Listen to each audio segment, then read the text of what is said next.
warahmatullahi wabarakatuh. Selamat berjumpa pada webinar mengenai Search Hospital yang ini merupakan webinar kedua yang nanti akan diterangkan oleh Mbak Putu mengenai kegiatan webinar pada minggu ini dan sebelumnya. Nah, kembali pada konsep forum ini ya, sekali lagi bahwa kami di FKKMK UK berusaha untuk mendukung tenaga-tenaga kesehatan yang saat ini berjuang entah itu di rumah sakit ataupun di lapangan untuk mengembangkan pengetahuan mengenai COVID, mulai dari pengetahuan klinis virologi sampai ke manajemen dan kebijakan. Nah, hari ini, sore ini, kita membahas mengenai bagaimana pengembangan lonjakan pasien di sebuah wilayah, khususnya ini terkait dengan apa yang kita sebut sebagai apakah kita perlu untuk membangun sistem manajemen yang temporary untuk menghadapi situasi ini. Nah, tadi pagi kita sudah membahas mengenai Hospital Disaster Plan yang membahas mengenai bagaimana sebuah rumah sakit atau di dalam rumah sakit itu untuk mengembangkan apa yang kita sebut sebagai sistem menangani bencana yang menggunakan komando yang khusus. Nah, untuk sore ini, Mbak Putu akan mengawali dengan satu seri atau gambaran mengenai seri seminar yang akan berlangsung sampai hari Jumat, dan itu sudah dimulai minggu lalu ya, hari pertama kemarin pada waktu Search Hospital. Oke, silakan Mbak Putu untuk menguraikan ya, kegiatan yang akan dikerjakan selama 1 minggu ini, termasuk siapa yang mau bicara dan sebagainya.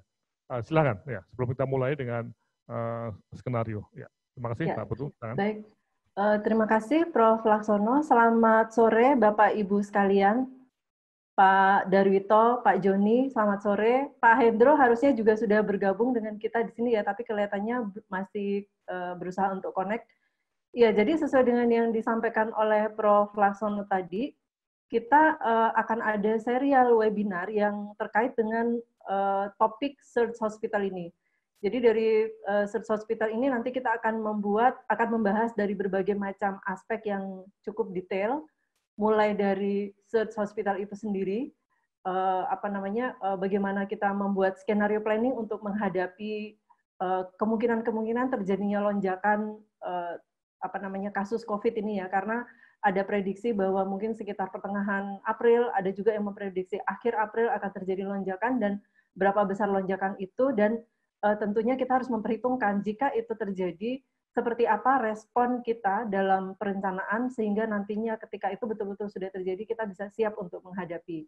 Nah, untuk itu, pada kesempatan sore hari ini, kita akan membahas mengenai bagaimana skenario planning yang bisa kita buat untuk menghadapi kemungkinan terjadinya lonjakan tersebut.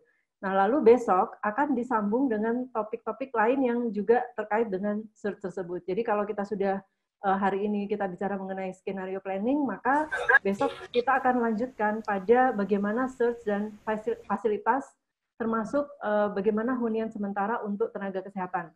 Jadi kita tahu bahwa jika terjadi lonjakan terhadap pasien, rumah sakit tentu akan memerlukan untuk menyiapkan area khusus ya untuk melayani pasien-pasien tersebut, dan mungkin dibutuhkan penambahan tempat tidur di ruang isolasi bahkan sampai ruang ICU.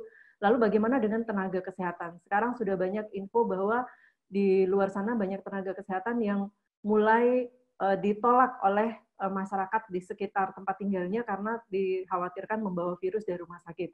Nah, ini juga selain tenaga kesehatan itu bisa mengkhawatirkan bagi masyarakat, tentu kita juga khawatir tenaga kesehatan itu ketika pulang juga akan bisa membahayakan keluarganya sendiri. Nah, sehingga kita perlu memikirkan bagaimana membuatkan hunian sementara untuk para tenaga kesehatan yang melayani pasien COVID tersebut. Nah, kemudian selanjutnya akan kita bahas juga mengenai bagaimana search dari aspek SDM, dari aspek logistik sampai ke aspek pembiayaannya, termasuk sumber-sumber pendanaan untuk rumah sakit yang menangani pasien-pasien COVID. Apakah kita cukup mengandalkan dengan BPJS saja, atau apakah ada sumber-sumber lain yang bisa kita gali selain dari APBN dan APBD, misalnya apakah ada peluang dari filantropi, misalnya ya. Kita tahu sekarang cukup banyak kelompok-kelompok masyarakat yang bergerak untuk mengumpulkan donasi, baik itu berupa APD, berupa peralatan, bahkan juga relawan ya, tenaga, sampai ke mungkin dananya, pendanaannya. Nah, itu akan kita bahas dalam serial yang nanti akan nyambung sampai dengan hari Jumat terakhir. Dan setelah itu kita akan lanjutkan lagi dengan topik-topik yang lain pada minggu berikutnya. Mungkin itu dulu yang bisa kami sampaikan sebagai pembuka. Prof. Laksono, kami kembalikan kepada Prof. Silakan. Ya, terima kasih Mbak Putu ya. Dan semua kegiatan itu direkam dan ada di web www.managementcovid-rumahsakit.net ya.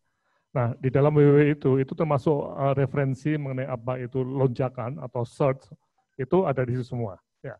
Nah, karena itu kami berharap teman-teman di seluruh Indonesia yang tertarik untuk mengembangkan surge di wilayah ini, monggo untuk bergabung, dan ini akan menjadi satu seri seminar yang bisa dipelajari selama beberapa hari ke depan ya. Oke, kemudian hari ini kita juga bersama dengan Persi DIY ya, dengan Perhimpunan Rumah Sakit Indonesia di daerah Istimewa Yogyakarta. Dan telah hadir pada sesi ini Dr. Darwito, Dr. Darwito, spesialis bedah onkologi. Beliau adalah mantan Direktur Rumah Sakit Sajito yang sekarang kembali ke Semarang dan masih mengisolasi diri, tidak ke Jogja, masih di Semarang. Ya. Nanti bersama-sama Mbak Putu akan mencoba untuk membahas skenario mengenai kemungkinan lonjakan di DIY ya. Jadi ketika bicara mengenai lonjakan tadi itu memang kita mau tidak mau akan berbicara mengenai apa yang kita sebut sebagai skenario. Berapa kemungkinan mulai dari yang paling optimis tidak begitu melonjak sampai yang paling pesimis yang tentunya sangat berat ya. Nah, ini nanti akan dibahas oleh atau disajikan oleh Pak Hendro dan Mbak Putu. Nah, selanjutnya dalam situasi ini, nanti Pak Hendro Watatmo akan bicara mengenai leadership, mengenai kepemimpinan. Apakah kita akan bertumpu pada struktur formal di birokrasi atau mungkin juga mengembangkan satu sistem kepemimpinan yang berbasis pada apa yang terjadi ya, dan tentunya terkait dengan lembaga swasta dan pemerintah, supaya terjadi koordinasi. Dan kemarin kita agak terkejut ketika melihat ada seorang direktur rumah sakit di daerah Bantul yang tanda kutip itu mengekspresikan ketidaksukaannya mengenai sistem rujukan yang tidak atau belum dianggap baik, walaupun ternyata setelah dikerjakan dengan benar itu dengan mudah pasien bisa masuk ke rumah sakit Sajito. Nah, hal-hal seperti inilah yang nanti kita akan coba hindari dan kita mencoba untuk masuk ke satu sistem yang lebih tertata.